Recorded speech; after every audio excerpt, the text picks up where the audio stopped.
Hello everyone, I welcome you all to Divya career. So students, आज की classes में हम लोग इंडियन इकोनॉमी फाइनेंशियल सिस्टम की इंपॉर्टेंट केस स्टडीज डिस्कस करने वाले हैं, जो मेनली बेस्ड होंगी on the theories of interest and demand and supply, क्योंकि ये मेन चैप्टर्स है जिनसे मोस्ट ऑफ द केसेस पूछे गए हैं प्रीवियस ईयर्स में भी। तो बहुत ही इंपॉर्टेंट केस स्टडीज है, जरूर से पूरे सेशन को एंड तक देखिएगा। इसके बाद की क्लासेस में हम लोग न्यूमेरिकल्स भी डिस्कस करेंगे और again different case studies discuss करेंगे बेस्ड ऑन डिफरेंट यूनिट्स। तो चैनल को जरूर से सब्सक्राइब कर दीजिएगा, बेल आइकन प्रेस कर दीजिए, जिससे जब भी हमारा वीडियो आएगा आपको टाइमली नोटिफिकेशन मिल जाएगा। इन सभी वीडियोस की पीडीएफ आपको हमारे टेलीग्राम ग्रुप में मिल जाएगी, which is JIIB 2025 Divya career. उसकी लिंक मैंने डिस्क्रिप्शन बॉक्स में शेयर कर दी है, तो जरूर से जाकर टेलीग्राम ग्रुप ज्वाइन कर लीजिए। So let's start with our today's session. आज का फर्स्ट केस रीड करते हैं। This case is based on classical theory of interest.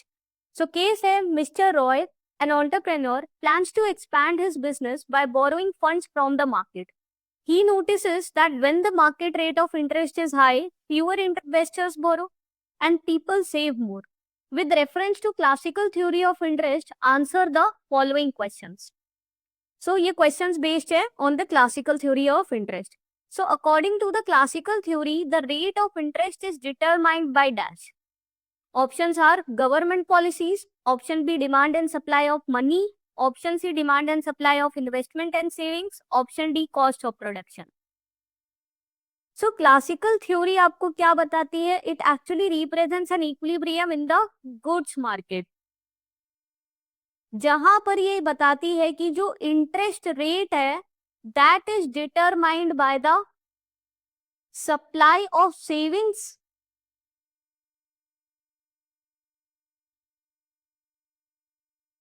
And the demand for the investment. तो यहाँ पे जो इंटरेस्ट रेट होता है that is actually determined through the supply of the savings. This savings comes from the house holds. जो normal house hold है तो वो लोग सेव करते हैं मनी को, और जब रेट ऑफ इंटरेस्ट ज्यादा होता है तो वो इस मनी को सप्लाई करते हैं मार्केट में, जिससे वो higher rate of interest earn कर सके, क्योंकि कैश में वो पैसा रखेंगे तो उतना उनको रिटर्न नहीं मिलेगा, कुछ भी रिटर्न नहीं मिलेगा। बट अगर उसी को वो बैंक में इन्वेस्ट कर देंगे डिफरेंट स्कीम्स में, तो रेट ऑफ इंटरेस्ट उनको ज्यादा मिलेगा। तो जब रेट ऑफ इंटरेस्ट ज्यादा होता है तो हाउस होल्ड क्या करती है, वो अपनी सेविंग्स को सप्लाई करती है, कि जिससे वो भी इंटरेस्ट हाई अर्न कर सके, इसका फायदा उठा सके। ठीक है, और साथ में क्या होता है, इंटरेस्ट रेट किससे डिटरमाइन होता है? दूसरा, demand for the investment. Investment की डिमांड कहाँ से आती है? बिजनेसेस से आती है, जिनको पैसों की रिक्वायरमेंट होती है, जिससे वो डिफरेंट कैपिटल असेट्स है, मशीनरीज है, बिजनेस एक्सपेंशन पर्पस के लिए उनको पैसों की रिक्वायरमेंट होती है। So rate of interest is determined through the demand and supply of the savings and the investment. Correct answer is option C. And it actually represents an equilibrium in the goods market. जहाँ पे interest rate जो होगा वो कौन से equilibrium पे रहेगा, वो equilibrium इसमें find out होता है which actually equalizes the demand and supply of the capital. जैसे कि मान लीजिए ये एक ग्राफ है जहाँ पे आपका y एक्सिस पे आपका है रेट ऑफ इंटरेस्ट और यहाँ पर है आपका इनकम। तो देखिए जो सेविंग्स होती है, सेविंग्स रेट ऑफ इंटरेस्ट जैसे हाई होगा तो सप्लाई ऑफ सेविंग्स क्या होगी? सप्लाई ऑफ सेविंग्स बढ़ेगी, और रेट ऑफ इंटरेस्ट जैसे बढ़ेगा वैसे इन्वेस्टमेंट की डिमांड क्या होगी? कम होगी, क्योंकि बिजनेसेस को क्या चाहिए? लोअर रेट ऑफ इंटरेस्ट पे पैसा चाहिए। डिमांड कब आएगी उनकी तरफ से? जब रेट ऑफ इंटरेस्ट कम होगा। और सप्लाई कब आएगी? जब रेट ऑफ इंटरेस्ट हाई होगा। दोनों अपोजिट डायरेक्शन में मूव करते हैं। तो सप्लाई कब होगा सेविंग्स का? जब रेट ऑफ इंटरेस्ट हाई होगा, इसीलिए ये अपवर्ड तरफ है। और इन्वेस्टमेंट की डिमांड कब होगी? वो कम हो जाएगी जब रेट ऑफ इंटरेस्ट हाई है। तो जैसे रेट ऑफ इंटरेस्ट ऊपर की तरफ जा रहा है तो इन्वेस्टमेंट क्या हो रहा है? कम हो रहा है। तो ये जो इक्विलिब्रियम फाइंड आउट होता है, ये इक्विलिब्रियम, ठीक है, जहां पे investment, demand of savings and supply of savings and demand for investment आपस में इंटरसेक्ट करते हैं, this is the equilibrium level. वहां पे वो रेट ऑफ इंटरेस्ट जो है वो डिटरमाइंड किया जाता है as per the classical theory of interest, which is determined at the equilibrium point where the demand and the supply of savings become equal. Okay तो ये है हमारी क्लासिकल थ्योरी ऑफ इंटरेस्ट। इसका एक्सप्लेनेशन भी मैंने यहाँ दिया है, जो आपको पीडीएफ में मिल जाएगा हमारे टेलीग्राम ग्रुप पे। नेक्स्ट क्वेश्चन देखते हैं। Again the case is same based on the classical theory of interest and the question is as per the classical theory the demand for capital is as option A directly related to interest rate, option B inversely related to interest rate, option C independent of interest rate, option D constant. So demand कौन करता है capital का? हमने देखा था demand करते हैं businesses, firms, investors. Businesses करते, कंपनीज, फर्म्स, जिनको पैसों की रिक्वायरमेंट होती है जिससे कि वो इन्वेस्ट कर सके कैपिटल एसेट्स में। सो वो कब डिमांड ज्यादा करेगी? जब इंटरेस्ट रेट क्या होगा? कम होगा, जिससे उनका जो कॉस्ट ऑफ बोरोइंग्स है वो कम हो सके। उनको भाई कम रेट ऑफ इंटरेस्ट पे ही तो पैसों की डिमांड ज्यादा करेगी, जिससे उनका कॉस्ट ऑफ बोरोइंग्स कम हो सके। So demand for capital is inversely related to interest rate. जब इंटरेस्ट रेट ज्यादा होगा तो डिमांड कम होगी, जब इंटरेस्ट रेट कम होगा तो डिमांड ज्यादा होगी। So right answer is option B. Okay तो वही लिखा है यहाँ पे, demand for capital comes from entrepreneurs who wish to invest. So demand for capital is inversely related to interest rate because the lower is the interest rate, it will make more investments profitable, increasing demand.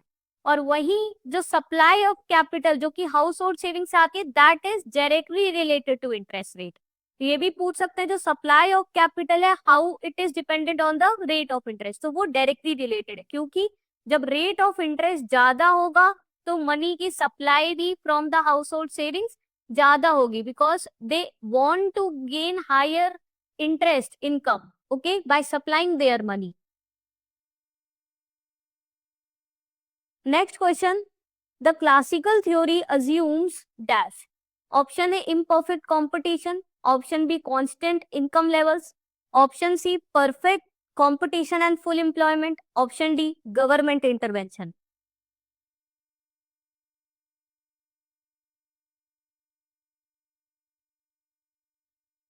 So right answer है option C, perfect competition and full employment. Perfect competition क्या बोलता है कि कोई एक single individual, एक single lender या borrower rate of interest को डिसाइड नहीं कर सकता। रेट ऑफ इंटरेस्ट डिसाइड होता है by the forces of the demand and the supply of the savings and investments.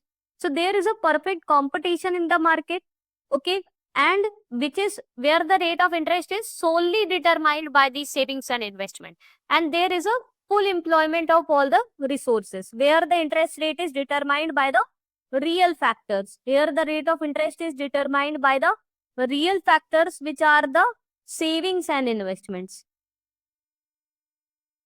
अब इसी को क्रिटिसाइज करती है हमारी केन्स की लिक्विडिटी प्रेफरेंस थ्योरी, जो ये कहती है जो इंटरेस्ट रेट है that is determined by the monetary factors.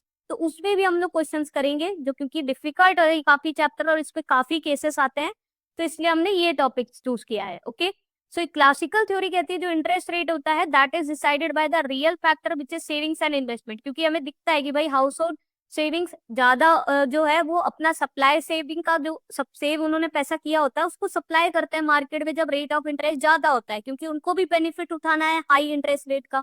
और वही इन्वेस्टमेंट की डिमांड ज्यादा कब होती है? जब रेट ऑफ इंटरेस्ट कम होता है। तो दोनों का जो इंटरसेक्शन होता है that equilibrium point is determined, okay, तो वहां वो रेट ऑफ इंटरेस्ट उससे डिटरमाइन होता है by the savings and investment. वही जो हम एलपी थ्योरी देखेंगे वो कहता है जो rate of interest is decided by the monetary factor which depends upon the demand and supply of the money in the market, which against is all done by the RBI. So case 2 है based on Keynes liquidity preference theory. So Mrs. Mehta prefers to hold the cash rather than invest in the bonds because she expects the bonds to fall, prices to fall soon, which would cause her losses. Meanwhile, her friend Mr. Roy invests in bonds because he expects interest rate to fall. With reference to Keynes LP theory, answer the following questions. Question है, if the bonds prices are predicted to fall the speculative demand for money is dash. Option A lower, option B higher, option C remain same, option D can not say. So अगर bond prices prediction आया है कि वो गिर जाएगा, bond prices कम हो जाएगा, तो फिर जो डिमांड फॉर द मनी है, speculative demand for the money, वो क्या होगी, वो बढ़ जाएगी। Correct answer is option B higher. वो ऐसा क्यों हो जाएगा? क्योंकि जब अगर हमें एज एन इन्वेस्टर पता है कि आगे चलकर बॉन्ड का प्राइस गिरने वाला है, तो हम लोग बॉन्ड्स में क्यों इन्वेस्ट करेंगे? और जो करेंट बॉन्ड होल्डर है वो लोग क्या करेंगे? They will sell the bonds and they will likely to hold the money instead, जिससे कि वो कैपिटल लॉसेस को अवॉइड कर सके। Because those who are the actually the bond holders, the bond investors, if they come to know that the bond prices are going to fail in the future, then they are going to sell the bonds and hold the money. So the speculative demand for the money will be higher. Okay, money के form में वो लोग पैसे को hold करना पसंद करेंगे rather than investing in the other assets like the bonds. Next is, according to Keynes, the rate of interest is the reward for dash. Option A savings, option B parting with liquidity, option C bearing risk, option D borrowing capital. तो Keynes theory क्या कहती है? जो rate of interest जो मिल रहा है लोगों को, वो किस लिए मिल रहा है? It is a reward for parting with the liquidity, क्योंकि वो cash which is the most liquid asset, वो कैश को अपना दे रहे हैं मार्केट में, मनी सप्लाई कर रहे हैं, तो रेट ऑफ इंटरेस्ट उस पर डिटरमाइंड होता है, which is the demand and the supply of money. So it actually represents the equilibrium in the money market. Demand and supply of money, उसके ऊपर रेट ऑफ इंटरेस्ट डिसाइडेड होता है. Because the people are parting away with the liquidity, वो cash को hold करके नहीं चल रहे, rather than they are supplying the money. Okay, so that is why they are getting the interest as a reward. However, जब हम classical theory of interest की बात करते हैं, वो क्या कहते हैं? Rate of interest is a reward for the savings. हम लोग सेव कर रहे हैं and we are abstaining our consumption. हम लोग कब, मतलब जो पैसे से हम लोग कंज्यूम कर सकते थे, ओके, वो ना करके हम लोग, क्योंकि वो पैसा दे रहे हैं, we are supplying our savings, so that is why we are getting the interest as a reward. But Keynes क्या कहता है? इंटरेस्ट रिवॉर्ड मिल रहा है because we are parting away with the liquidity and it is actually also decided on the other factors like the income level of the customer. ठीक है, तो जरूरी नहीं है कि वो भाई कंजम्पशन नहीं कर रहा है या सेविंग्स कर रहा है इसलिए उसको इंटरेस्ट मिल रहा है. मेनली इसलिए मिल रहा है because he is not holding the cash and parting with his liquidity. Next question, which of the following is not a motive for holding the cash as per the Keynes LP theory? Option A transaction motive, option B precautionary motive, option C utility motive, option D speculative motive. So right answer is option C utility motive. तो जो Keynes की LP theory है वो ये बताती है कि जो ह्यूमन बींग्स होते हैं वो कैश को होल्ड करते हैं फॉर द थ्री मोटिव्स. पहला मोटिव होता है for the transaction motive. They want to hold the money for their current transaction requirements, मतलब उनकी कुछ एक्सपेंसेस होंगे उसको वो मीट कर सके. ओके, उस गैप को वो ब्रिज कर सके between their income and expenses, so they want to hold the money. So current transactions कर सके, करंट जो उनकी रिक्वायरमेंट है उसको फुलफिल कर सके, उसके लिए पहला बात वो कैश को होल्ड करते हैं. सेकेंड रीजन जिसके लिए वो कैश को होल्ड करते हैं, that is a precautionary motive. Precautionary motive की कुछ अनएक्सपेक्टेड इमरजेंसीज अगर आ गई, ठीक है, कुछ भी आ सकती है, मेडिकल नीड्स हो सकती है, ओके, तो वो फ्यूचर अनसर्टेनिटी को के लिए वो actually it act as a buffer for that. So for meeting the unexpected emergencies people hold the cash. और थर्ड रीजन होता है for speculative motive, where they want to take advantage of the future investment opportunities, जहां उनको लग रहा है कि हो सकता है आने वाले समय में, फ्यूचर में जो बॉन्ड्स है उसके प्राइस में भी गिर जाएंगे या बढ़ जाएंगे, तो उस हिसाब से वो उसका अपॉर्चुनिटी लेना चाहते हैं for taking the advantage of future investment opportunities.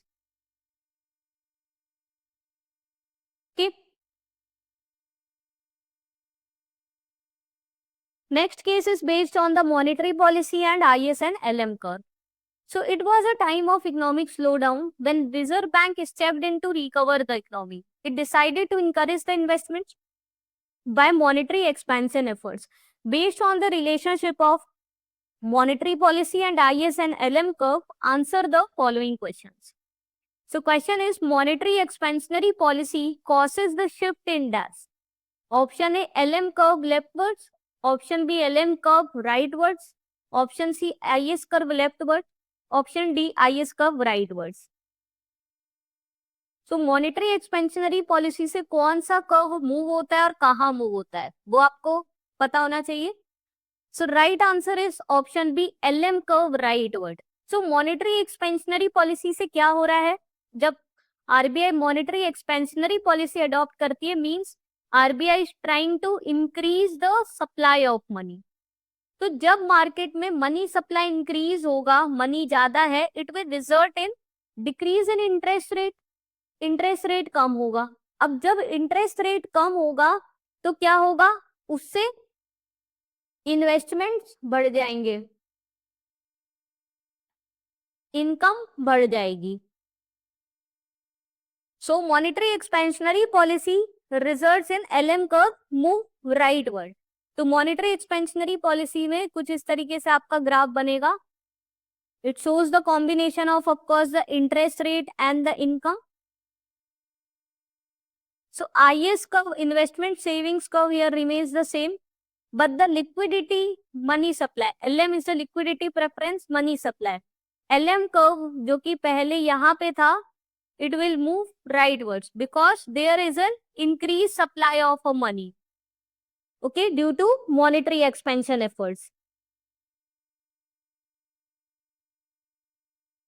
Next is monetary contraction measures causing leftward shift in LM curve results in dash. Option A increase in interest rates, option B decrease in amount of income, option C decrease in investment and consumer demand, option D all of the above. So monetary contractionary measure से पहले तो LM curve क्या होता है, leftward shift होता है because there is a decrease in the supply of money. और उससे कौन से इफेक्ट होते हैं, correct answer is all of the above. Monetary contractionary measures RBI कब लेती है, जब उसको इन्फ्लेशन प्रेशर को कम करना रहता है, to manage the inflation, okay. तो उसके लिए फिर वो क्या करेगी, मॉनेटरी कॉन्ट्रैक्शनरी पॉलिसी में क्या होता है, मनी सप्लाई कम हो जाता है, मनी सप्लाई कम होता है। अब जब मनी सप्लाई कम होता है तो उससे क्या होता है, इंटरेस्ट रेट बढ़ जाता है क्योंकि मनी सप्लाई कम है। अब जब इंटरेस्ट रेट बढ़ गया है तो it will decrease the amount of income, it will decrease the demand for it, okay, in the market. So it helps to manage the inflations. There will be decrease in the investment and the consumer demand because of the increased investment rate, interest rate. There will be lower investment also, lower income. So all of the above is the right answer.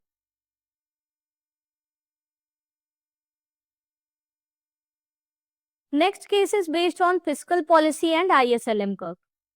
So government uses expansionary fiscal policy during economic downturns or recession to stimulate the growth. This involves increased government spending, cutting taxes, or both to boost aggregate demand. Based on the relationship of fiscal policy and ISLM curve, answer the following questions. Okay. So question is, expansionary fiscal policy causes the shift in dash. Option A LM curve leftward, option B LM curve rightward, option C IS curve leftward, option D IS curve rightward. अभी हमने expansionary monetary policy और contractionary monetary policy पढ़ी जहां पे RBI money supply को increase करती है under the expansionary and which further reduces the rate of interest. Expansionary fiscal policy government कब अडॉप्ट करती है, जब इकोनॉमी को रिवाइव करना रहता है, टू स्टिमुलेट करना रहता है। एक्सपेंशनरी फिस्कल पॉलिसी में क्या होता है, जो गवर्नमेंट होती है अपनी स्पेंडिंग बढ़ा देती है पब्लिक के लिए, जो टैक्स रेट्स है उसको क्या करती है, कट कर देती है। टैक्स रेट्स कट होते हैं तो क्या होता है, जो पब्लिक के पास डिस्पोजेबल इनकम है वो बढ़ जाती है।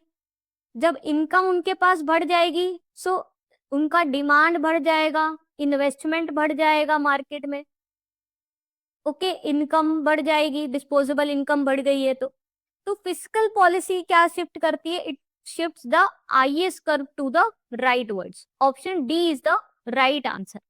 अब जो एक्सपेंशनरी फिस्कल पॉलिसी से क्या होता है, फाइनली अब गवर्नमेंट स्पेंडिंग जब बढ़ गई तो अब गवर्नमेंट की क्या होगी, बोरोइंग्स भी बढ़ेगी क्योंकि उनका जो डेफिसिट है वो बढ़ रहा है, क्योंकि यहाँ पर वो इकोनॉमी को रिवाइव करने के लिए स्पेंडिंग कर रही है, टैक्स रेट भी कम कर रही है, तो गवर्नमेंट की इनकम कम हो रही है, तो गवर्नमेंट क्या करेगी, गवर्नमेंट की बोरोइंग्स भी बढ़ जाएगी। तो यहाँ पर क्या हो रहा है कि स्पेंडिंग और बोरोइंग दोनों बढ़ रही है मार्केट में, उसकी वजह से क्या होगा, जो इंटरेस्ट रेट होगा वो बढ़ने लगेगा।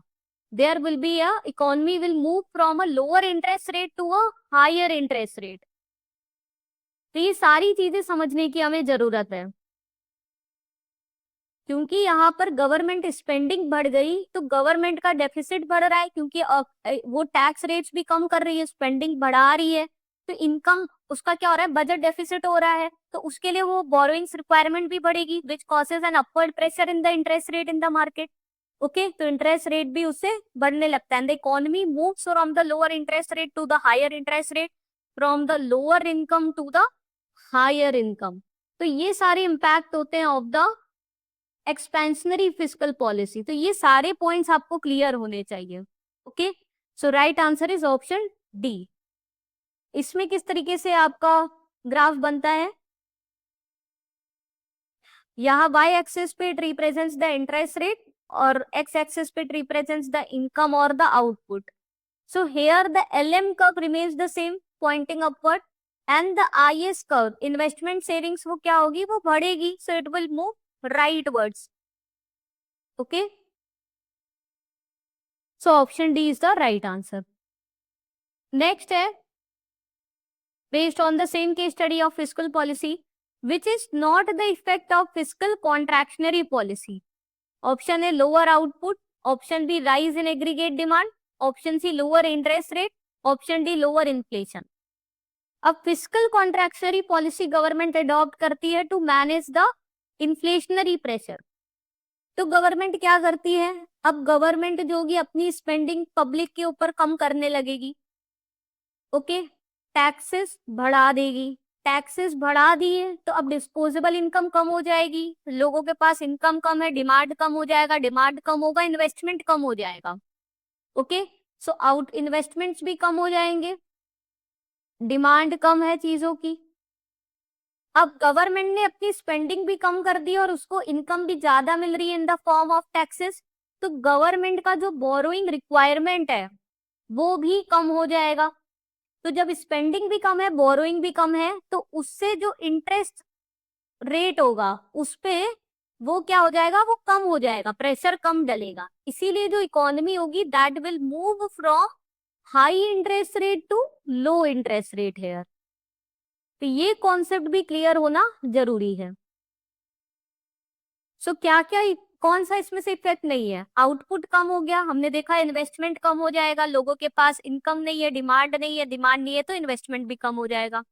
Price in aggregate demand is the right answer, this is not the effect, there would be fall in the overall aggregate demand. Interest rate lower इसलिए हो रहा है because economy is moving from the high interest to lower interest rate, because there will be lower borrowing and lending requirements, so there would be low pressure on the interest rates, and finally there would be lower inflation also.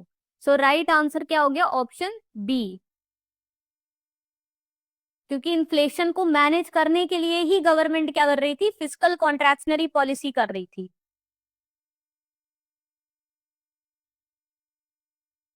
So moving on to the next case now. Case 5. The government imposed a higher tax on the cigarette manufacturer.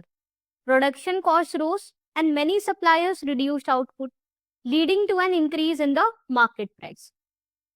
So now question is, based on the above case, what is the movement in supply curve?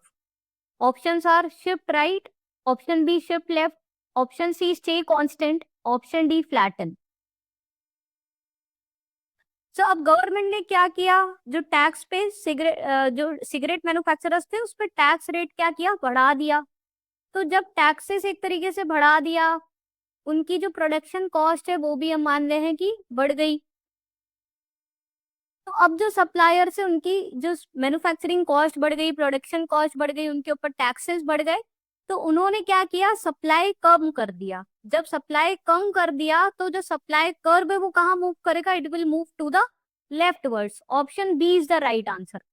वैसे जो supply curve होता है वो कैसे होता है, with the increase in the prices in the market the quantity supplies increases, but यहाँ पे prices increase हुए हैं not because की demand ज्यादा है, यहाँ पे price increase हो रहे हैं क्योंकि production cost ज्यादा है, इसलिए actual में supply उन्होंने कम करी है, उन्होंने यहाँ पे supply कम करी है, लिखा है suppliers have reduced output, so supply curve will move to the left side. Okay. So higher tax increases the cost, so supply decreases and it moves to the leftward. Next question. When the demand remains unchanged and the supply decreases, equilibrium price will dash. Options are decrease, option B increase, option C stay same, option D first fall then rise. So अब क्या हो रहा है, यहाँ पे demand तो जो पहले थी वो भी अभी भी है, मतलब अगर डिमांड किसी गुड्स की, इसकी सिगरेट्स की मान लीजिए 100 यूनिट्स थी हाइपोथेटिकली मार्केट में पहले भी और अभी भी, बट सप्लाई मान लीजिए क्या थी, सप्लाई पहले ज्यादा थी, मान लीजिए 110 यूनिट्स की, सप्लाई कम हो गई, अब 90 यूनिट्स हो गई, बट डिमांड ज्यादा है और सप्लाई कम है, तो अब हमें इक्विलिब्रियम मेंटेन करने के लिए the point where the demand quantity demand is equal to the quantity supplied, हमें क्या करना पड़ेगा, प्राइस को बढ़ाना पड़ेगा, जिससे कि डिमांड क्वांटिटी का जो डिमांड है वो कम हो जाए and it equalises the quantity which is supplied in the market. So equilibrium price will, correct answer is increase. हमें क्या करना है, अभी बताया, प्राइस को बढ़ाना पड़ेगा जिससे कि डिमांड हमारी क्या हो, कम हो और it equalises the quantity supplied in the market. So when there is a decrease in the supply, there will be the shortage, and so higher equilibrium price has to be there so that the quantity demand equals to the supply. Next case देखते हैं. A luxury brand launched limited edition handbags priced at rupees 2 lakhs each. Surprisingly, when the price rise to rupees 3 lakhs, demand also increases among high income consumers. Based on this case, answer the following questions. Question is, the goods described in the above case are known as dash. Option A, Jiffin goods. Option B, inferior goods. Option C, Veblen goods. Option D, necessity goods. So luxurious goods है जिनका price 2 lakhs था, उन्होंने 3 lakhs भी कर दिया, तब भी जो हाई इनकम कंज्यूमर थे उसमें इनकी डिमांड बढ़ी. इस टाइप के गुड्स को हम लोग कहते हैं Veblen goods. Veblen goods actually defy the law of demand. Law of demand हमारा क्या कहता है, लॉ ऑफ डिमांड ये कहता है जैसे जैसे किसी भी गुड्स की प्राइस बढ़ती है क्वांटिटी डिमांड कम होती है. सो डिमांड कर्व एक्चुअली कैसे बनता है, with the rise in the prices the quantity demanded of the goods decreases. तो ये हमेशा स्लोप डाउनवर्ड्स होता है, बट विपलिन गुड्स के केस में ऐसा नहीं होता है क्योंकि this is for the luxurious goods. Luxurious goods में क्या होता है, प्राइस बढ़ती है तो सोशल स्टेटस सिंबल के लिए, प्रेस्टीज के लिए, जो हाई इनकम कस्टमर्स होते हैं उनके में इसकी डिमांड बढ़ती है up to a certain point. So that is why this Veblen goods defy the law of demand. बस ऐसा नहीं है कि अनलिमिटेडली प्राइस बढ़ाने पर बढ़ती जाएगी, because there is always an option for them to switch to other brands which also act as a social symbols. But normally जो नॉर्मल गुड्स होते हैं उनकी प्राइस बढ़ती है तो डिमांड कम होती है, बट जो लग्जूरियस ब्रांड्स है उसमें डिमांड बढ़ती है with the increase in the price up to a certain extent because it act as a symbol of social prestige. Okay. Next is based on the same case, if the brand increases the price beyond a point and demand starts to fall, it shows a dash. Option A, elastic demand. Option B, inelastic demand. Option C, negative income effect. Option D, diminishing marginal utility.